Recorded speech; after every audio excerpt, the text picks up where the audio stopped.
Du 30 septembre au 2 octobre, le Curling Club de Genève a organisé la 54e Dolly Cup à la patinoire de Soumoulin à Tenay.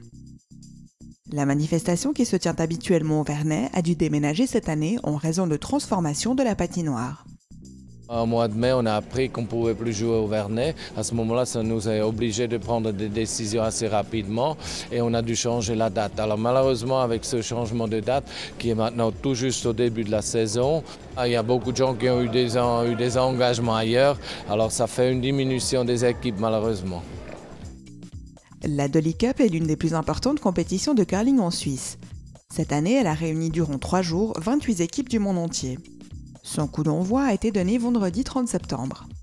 Le vendredi, on a 3 groupes. Il y a un groupe avec à 4, c'est-à-dire 4 pistes, 8 équipes. Après, il y a 2 fois 2 groupes avec 5 pistes, c'est-à-dire 10 équipes. Et ça joue 2 matchs par jour vendredi, 2 jeux aujourd'hui. Et après, il y a un classement général qui se fait. Et les premiers 24 vont jouer demain matin, le dimanche.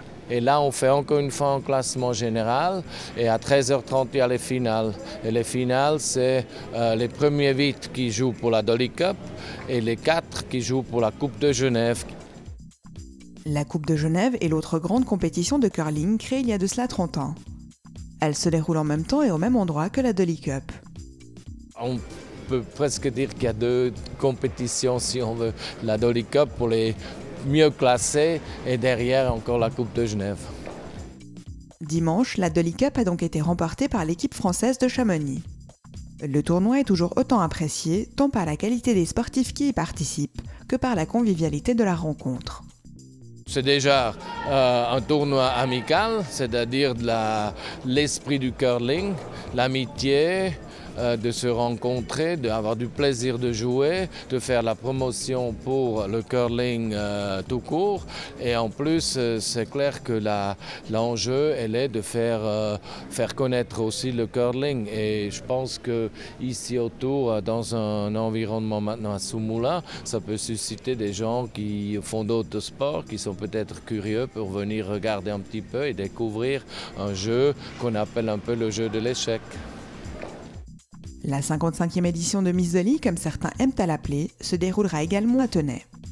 L'adieu à la patinoire des Vernets est ainsi définitif. On commence à avoir une nouvelle ère, si on veut, parce qu'on a quitté les Vernets. Alors ici, on renouvelle avec la tradition, mais dans un nouvel environnement. Et qu'on espère de nouveau trouver plein d'équipes qui viennent, que cette avant-première nous incite et fait un peu la publicité, qu'il y a d'autres curieux qui viendraient jouer ici à Genève ou à Tenay plus précisément. Pour ceux qui aimeraient découvrir ce sport de stratégie sur glace, le club organise une journée portes ouvertes le 5 janvier prochain.